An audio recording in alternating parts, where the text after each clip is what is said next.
A year ago today, I was at a Taylor Swift concert, but more importantly, Craig Conroy was announced as the next general manager of our Calgary Flames.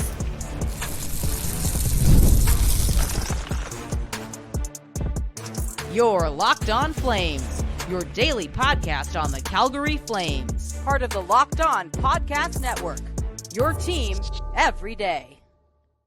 Hello, everybody, and welcome to today's episode of Locked On Flames. As always, I'm your host, Jess Belmosto, and thank you so much for joining me. Today's episode is brought to you by FanDuel. Make every moment more. Right now, new customers get $150 in bonus bets with any winning $5 bet. That's $150 with any winning $5 bet. Visit FanDuel.com/lockedon to get started. Today, we are going to travel down the timeline of the last year under Craig Conroy's reign as general manager and kind of want to unpack a lot of it and how we're feeling now versus how we were feeling, say, a year ago. And you're going to want to stick around as we wrap up the show with some Elias Lindholm talk as his season wrapped up last night as the Oilers took out the Vancouver Canucks in Game 7. Make sure you're subscribed wherever you get your podcasts as well as YouTube. We are here for you Monday through Friday, 5 days a week, your team every day. So obviously last season, or I guess the 2022-2023 season ended very bad. The vibes were rancid. No one was performing up to standard except Tyler Toffoli. Brad Treliving was told he couldn't fire Daryl Sutter. Several players requested trades. They fired Sutter. And those trade requests were supposedly rescinded. I don't know how true that is, but I like to think that that's what happened. And obviously last year was Brad Treliving's final year for his contract with the Flames, and people weren't really sure if he was going to be seeking an extension or what the case may be. And obviously he ended up heading out to Toronto. I think that being told that he couldn't fire Sutter when things were very bad, performance-wise and personnel-wise, really didn't instill much confidence in him that he had the ability to actually lead the team and be the general manager versus, someone else calling the shots. And then, so he obviously left, went to Toronto, and then the search, quote unquote search, happened, and they found Craig Conroy.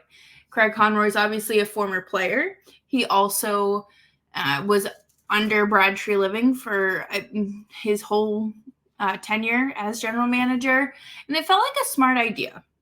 And I still think it was a smart idea because he obviously is familiar with the Flames organization as a player. You know what the culture is,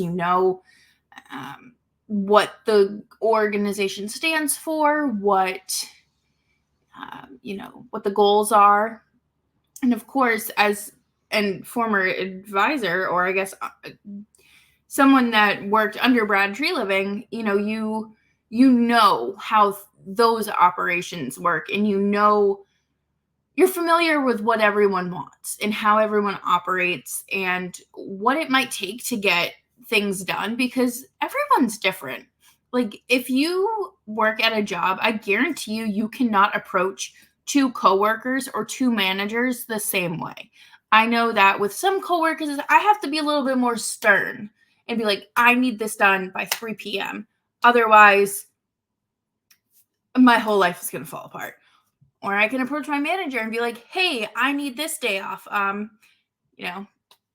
bring you a coffee or something. You have to, there's certain ways you got to approach things. And I think that it's better keeping it in-house, especially for where the Flames were at. I think it would have been a little disastrous, or potentially there was possibility for things to be spoiled. if someone from the outside came in. Like, I mean, you never know. I think it's important for everyone to be on the same page, and especially, you know, again, promoting from within the organization at that time was a good idea. You have the familiarity, you have someone that has a working relationship with everyone involved. So, you know, you have that. You aren't trying to integrate a new personality amongst a new workplace or anything like that. He had a lot that he needed to handle, but the change was good, and the change was needed. I think that had Treliving signed an extension, the team wouldn't be picking ninth. The team would absolutely not be picking ninth in this upcoming draft. But he had a very tall task coming into the season.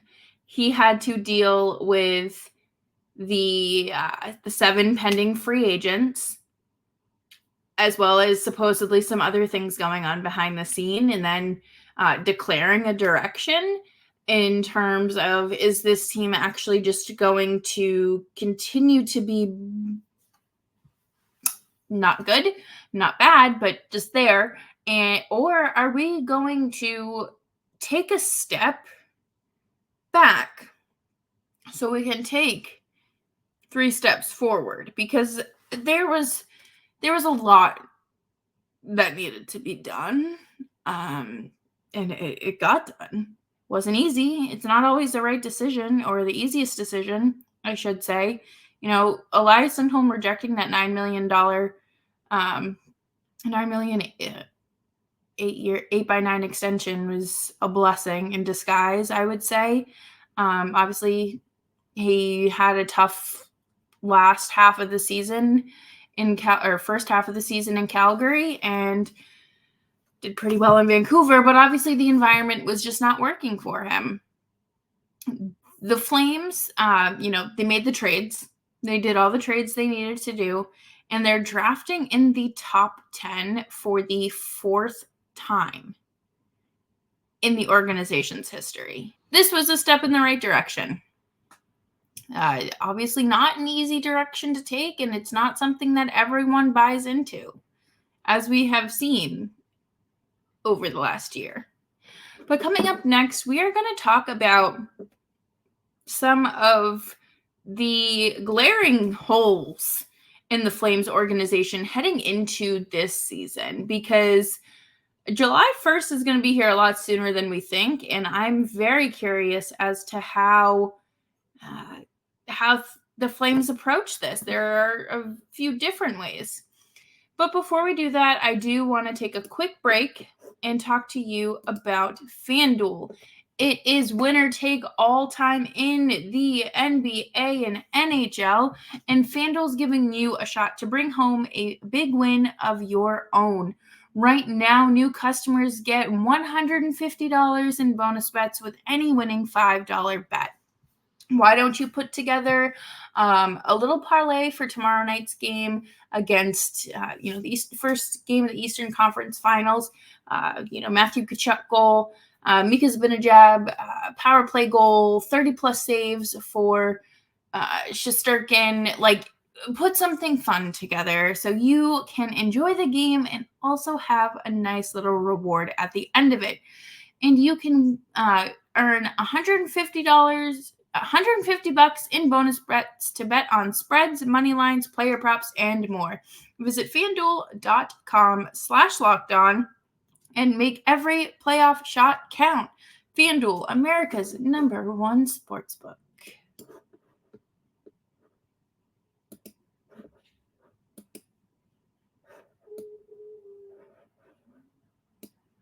Thank you, everyone, for hanging out with me today on Locked On Flames. Make sure you're subscribed wherever you get your podcast, because we are here for you Monday through Friday, 5 days a week, your team every day. When I started putting this episode together, I was looking at where the Flames were in terms of roster construction last year versus this year. They didn't have a lot of wiggle room in free agency.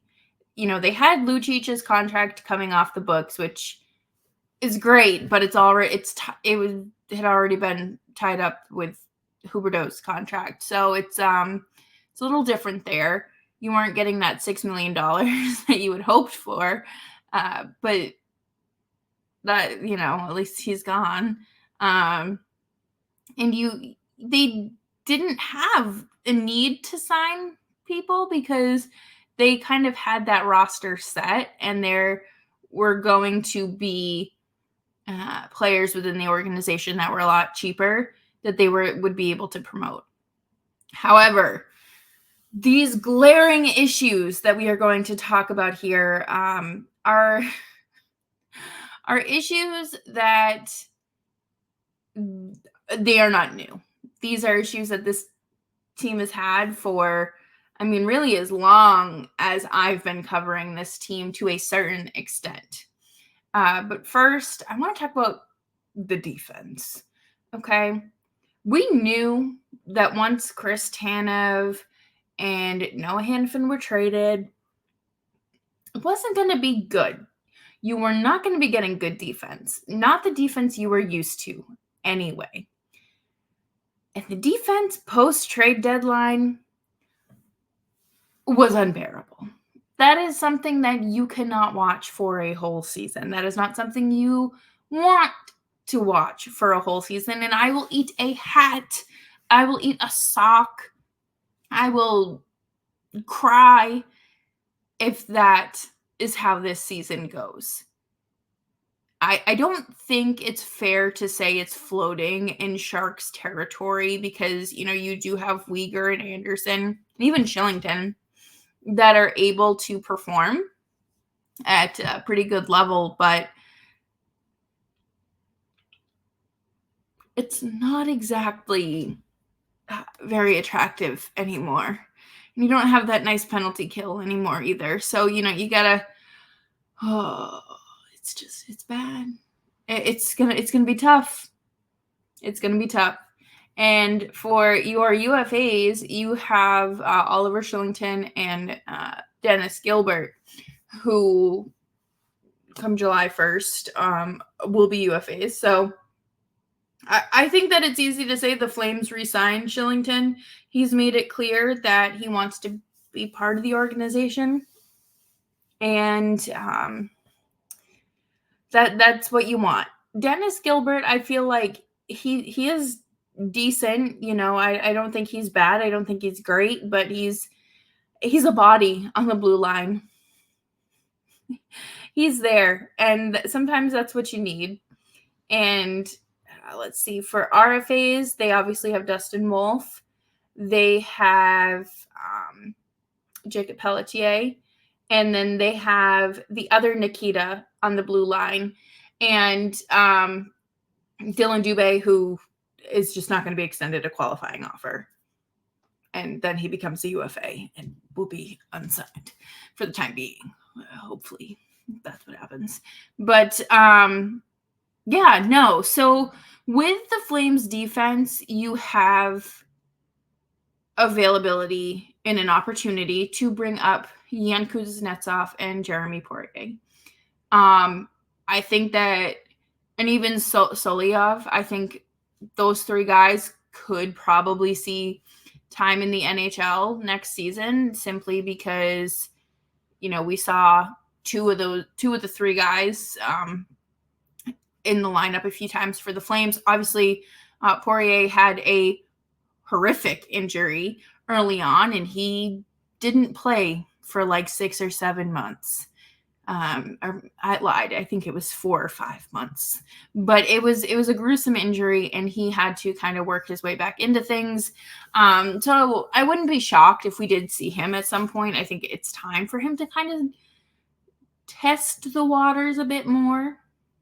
And I think it's time to figure out what Kuznetsov and Solo can do at a consistent NHL level. There's a lot of names out there for free agency. I think this free agent class is a lot more attractive than last year's. I think last year was just kind of like Patrick Kane. and that didn't really go anywhere because he didn't sign anywhere until like December. So you have Tyson Yost. This is for center depth now. Let me rewind. The Flames' center depth is another concern. This is a big issue that this team has had for a very long time to a certain degree. And I think every team has this, but I feel like the Flames are kind of in the thick of it in terms of not finding a solution and not being able to draft a few solutions. Right now, you're looking at Kuzmenko, Connor Zary, Backlund, and Kevin Rooney. Is there anyone else within the organization that is ready to take the jump? I mean, I love me some Kevin Rooney. You guys know I'm a big Roon Dog stan, but I don't know if he's going to be their like number one guy for the fourth line center if there are players who are ready to take that jump or at least get an opportunity. You never know, though. I mean, we've seen crazier things. But there are some names out there in free agency that I think are worth looking into. Tyson Yost, I think, that's another veteran presence that you like, you want to have. Colin Blackwell, who's currently playing in Chicago. Just, again, another guy that can win you some faceoffs. And I know you're not going to be a competitive team, so I don't know what this looks like. But Max Domi and Matt Duchene, I think both of those guys are going to want to play where they're able to win. And I don't think the Flames are going to be making a run for the cup next season. So those are just some names that I was looking at on Cap Friendly earlier today, because again, you have to think about the cap space. Got to think about the cap space. But coming up next, we are going to talk about the Canucks elimination and what that kind of does for the Flames, and what we're going to revisit the trade, because there is a lot to unpack after we get back from this break.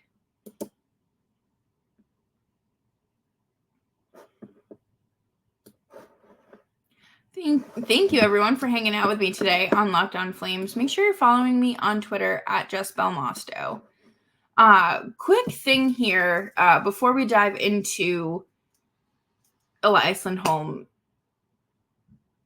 Martin Pospisil got hurt today at Worlds in a game against, I believe it was Finland. And it wasn't like anyone hit him. He went into the boards weird and kind of like it was just weird. And there was an issue with his hand, but the initial imaging didn't show any fracture or anything. But he does have an MRI scheduled for tomorrow, which, I mean, by the time this is up, it's probably today. In where are they playing? Somewhere overseas in Europe, and Prague. I think it's Prague. But obviously wishing nothing but the best for him. Now, let's talk about Elias Lindholm. We got to talk about it. I'm sorry to say this. It pains me to say this, but the Edmonton Oilers eliminated the Canucks in 7 and have advanced to the Western Conference Finals. Yuck. That's unfortunate. I mean, the Canucks sticking around as long as they did without Thatcher Demko is just bananas to me. Obviously, I hope Brock Besser's okay and they're able to get his clotting issue under control. It's kind of reassuring to hear that it's not life-threatening. Always good news. But now the Elias Lindholm trade is finalized. It is signed, sealed, delivered. The Flames will now have the 9th and the 23rd pick in the first round of this year's draft. It would be pretty neat to add a third. I don't know if that's something that they would do. I don't really think that any pieces they have right now are going to fetch you a first-round pick ahead of the draft. I mean, if you move Mangiapane, maybe, but I don't, or Markstrom. But other than that, I'm not entirely sure. I think that it is really safe to say that the Canucks exceeded everyone's expectations and they overperformed. Even when they were healthy, or when they weren't healthy, they still were playing well. Adding Nikita Zadorov in December was great. It allowed him some time to get acclimated and really settle in. I have seen that people are projecting a 6x6 contract for him, and just like his former defensive partner, Eric Goodbranson, go get your bag, King. Go get it. I mean, I think that Zadorov is a better defenseman, but that's bananas. Absolutely bananas. $6 million for 6 years for Zadorov. Oh, boy. Meanwhile, contract projections have shot down to about $5 million. $5.5 million for Elias Lindholm. Speaking of Elias Lindholm, he had 10 points in 13 games with the Canucks during the postseason, which is crazy. I mean, I feel like he is so sneaky with it that you kind of forget that he's there sometimes.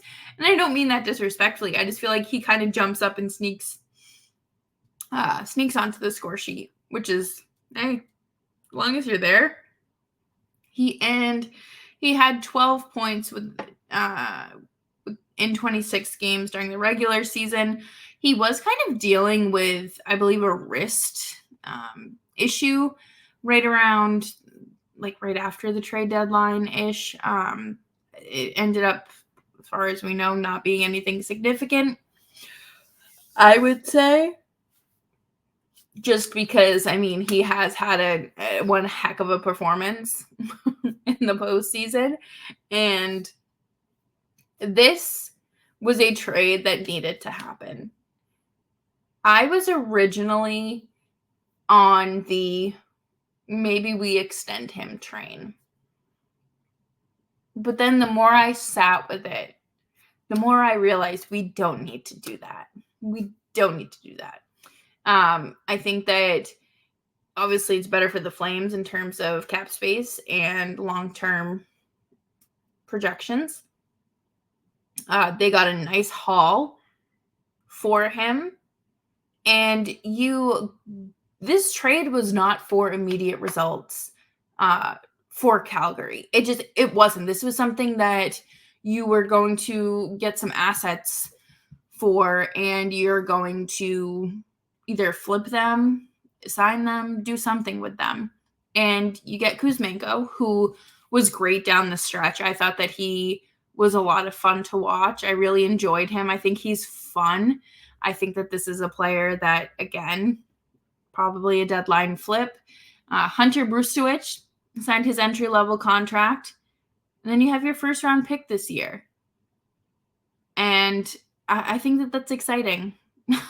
I think that this is a very exciting time for the Flames because they kind of get to flex their draft muscles at the draft here in a little bit over a month now. And I am so fascinated to see what they do, because we've seen how and what they draft under Brad Treliving, and what is Craig Conroy's vision? Because are you taking a winger or a forward at that 9 spot, and are you taking a defenseman later on? Like, what is your plan of attack? I think your safest bet would, of course, be the forward, unless it's like unbelievable, right? But no, I think that this was the right call for the Flames. I think extending Elias Lindholm would have just been a disaster. You already have so much money tied up in long-term contracts for older players, and you really need those assets. You need the prospect. You need the draft picks. You need Kuzmenko, who will eventually be more than likely be flipped for a first round or, some draft picks and prospects. But yeah, no, I think that that's the biggest trade, I would say, of Craig Conroy's tenure as the Flames general manager. I think that people were a little bit meh on the return for Chris Tanev. But there's only so much you can do. I think that with the Chris Tanev trade, it felt like obviously Dallas had the best offer. Conroy wasn't going to go shopping around. He was going to wait for people to call him with the best offer and go from there. And I think he made the right decision. Look at where Dallas is. They're in the Western Conference Finals. If the Stars advance to the Stanley Cup final, they will end up getting a third-round pick in 2026. So, I mean, it's not like it's a first round for this year or anything like that, but it's still something they can use. That might be something that you throw in a Dan Vladar trade. I don't know. But we're just going to have to keep waiting and see. And that will do it for us here on today's episode of Locked On Flames. Thank you all so much for hanging out. Make sure you're following me on Twitter at Jess Belmosto. You can follow my Instagram at Jess Belmosto. And find the show wherever you get your podcasts, as well as YouTube. Tomorrow, Wednesday's episode is featuring a very special guest, JJ from the Win Column and formerly the Barn Burner podcast. I think that he is someone who offers a lot of great insight and provides a realistic look at the Flames through the lens of Flames fans. So until then, stay safe, stay warm, stay dry, stay hydrated, be kind, and go touch some grass.